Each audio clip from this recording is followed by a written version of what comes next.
দর্শক মণ্ডলী, আপনাদেরকে জানিয়ে দেব এই মুহূর্তে আমাদের হাতে থাকা সর্বশেষ সংবাদ আপডেট। শুরুতেই থাকছে ইসরায়েলের টার্গেট আয়াতুল্লাহ খমেনি। এরপরে থাকছে বিবিসির প্রশ্নে ইউনুস সরকারি সফর হলে স্টারমার্ক কেন সাক্ষাৎ দিলেন না। আরো থাকছে যৌতুকের দাবিতে স্ত্রীকে পুড়িয়ে হত্যার অভিযোগ, স্বামী গ্রেপ্তার। তারপরে থাকছে বোয়ালমারীতে আসামি ধরতে গিয়ে পুলিশের এসআই নিহত। সর্বশেষ থাকছে রাজধানীতে ফিল্মি স্টাইলে র‍্যাব পরিচয়, কোটি টাকা ছিনতাই। এতক্ষণ শুনছিলেন আপডেট সংবাদের শিরোনাম, এবারে বিস্তারিত। তবে তার আগে অনুরোধ রইল, ভিডিওটিতে একটি লাইক এবং একটি কমেন্ট করে দিন এবং ভিডিওটি সম্পর্কে আপনার মূল্যবান মতামত জানান। ইসরায়েলের টার্গেট আয়াতুল্লাহ খমেনি। ইরানে ইসরায়েলি হামলায় অন্তত 20 জন উচ্চপদস্থ সামরিক কর্মকর্তা ও বিজ্ঞানী নিহত হওয়ার পর থেকে আঘাত পাল্টা আঘাতে উত্তপ্ত হয়ে উঠছে মধ্যপ্রাচ্য। এরই মধ্যে ইসরায়েলের অন্যতম লক্ষ্যবস্তু হতে পারেন ইরানের সর্বোচ্চ ধর্মীয় নেতা আয়াতুল্লাহ আলী খামেনি, এমন বিস্ফোরক দাবি করেছেন এক ইসরায়েলি সামরিক কর্মকর্তা। রোববার 15 জুন ওয়াল স্ট্রিট জার্নালকে দেওয়া এক সাক্ষাৎকারে পরিচয় গোপন রাখার শর্তে ওই কর্মকর্তা বলেন, যে তালিকা সামনে রেখে ইরান জুড়ে হামলা চলছে, আয়াতুল্লাহ খামেনিও এর বাইরে নন। আন্তর্জাতিক সংবাদ মাধ্যম আল জাজিরা এক প্রতিবেদনে এই তথ্য জানিয়েছে। তার এমন মন্তব্য শুধু ইরানি সামরিক ও বৈজ্ঞানিক কর্মকর্তাই নয়, বরং দেশটির সর্বোচ্চ নেতা আয়াতুল্লাহ খামেনিকে হত্যার ব্যাপারে ইসরায়েলি পরিকল্পনার তথ্য প্রাথমিকভাবে নিশ্চিত হয়।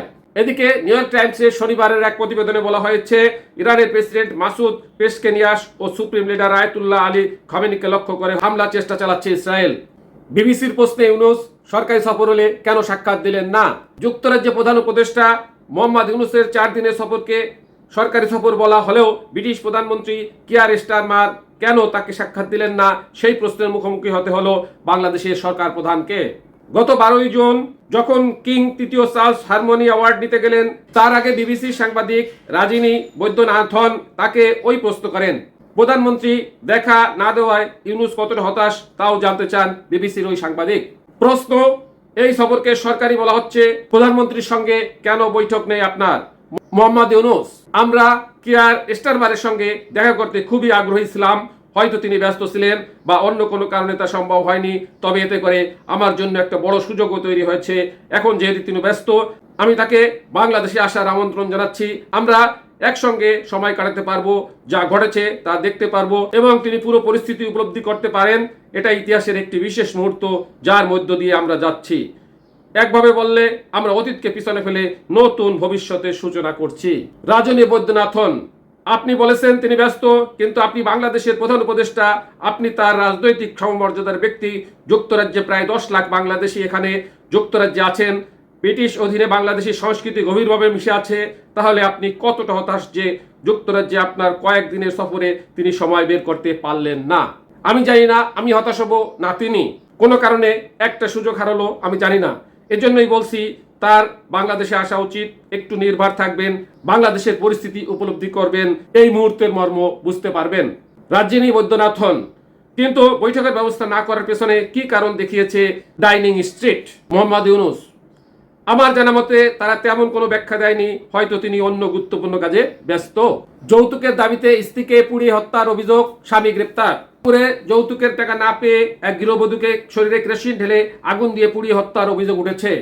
এ ঘটনায় নিহতের স্বামী, শ্বশুর, শাশুড়ি, ননদ ও ননদের স্বামী সহ 5 জনকে আসামি করে থানায় হত্যা মামলা দায়ের করা হয়েছে।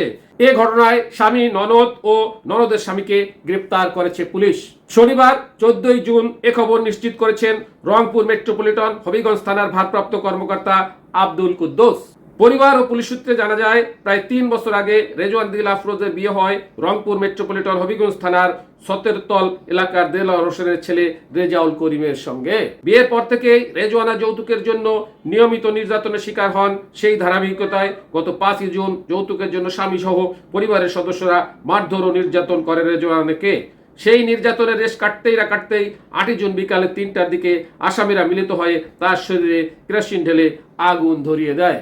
তীব্র দগ্ধ অবস্থায় প্রথমে রংপুর মেডিকেল কলেজ হাসপাতালে ভর্তি করে রেজওয়ানাকে, পরে উন্নত চিকিৎসার জন্য ঢাকা জাতীয় বার্ন ও প্লাস্টিক সার্জারি ইনস্টিটিউটে হস্তান্তর করা হয়। সেখানে চিকিৎসাধীন অবস্থায় গতকাল শুক্রবার সন্ধ্যায় তার মৃত্যু হয়। বোয়ালমারীতে আসামি ধরতে গিয়ে পুলিশের এসআই নিহত।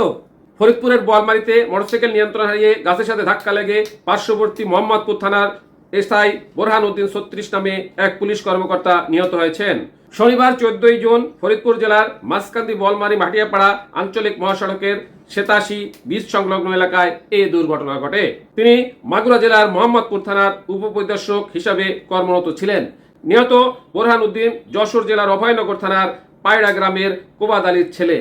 তিনি প্রায় 1 বছর যাবৎ মোহাম্মদপুর থানায় কর্মরত ছিলেন।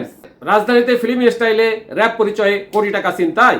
রাজধানীর উত্তরায় কালো মাইক্রোবাসে চেপে র্যাবের পোশাক পরা অবস্থায় বেশ কয়েকজন ফিল্মি স্টাইলে এসে নগদের এক পরিবেশকের কাছ থেকে 1,08,00,000 টাকা ছিনিয়ে নিয়েছে বলে জানিয়েছে পুলিশ।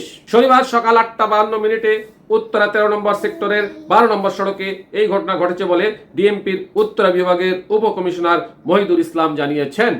তিনি বলেন, ওরা আমাদের বলেছে তাদের 1,08,00,000 টাকা ছিনতাই হয়েছে। ওরা হচ্ছে নগদের ডিস্ট্রিবিউটর। যিনি প্রতিষ্ঠানটির মালিক, তার বাসা থেকে কর্মীরা টাকার ব্যাগ নিয়ে মোটরসাইকেলে করে তাদের অফিসে যাচ্ছিল।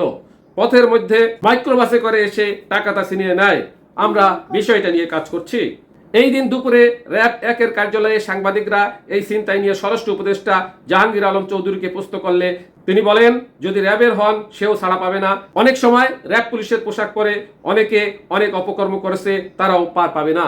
এই ছিল এখনকার মতো সংবাদ বিশ্লেষণ। সাথে থাকার জন্য ধন্যবাদ। আসসালামু আলাইকুম।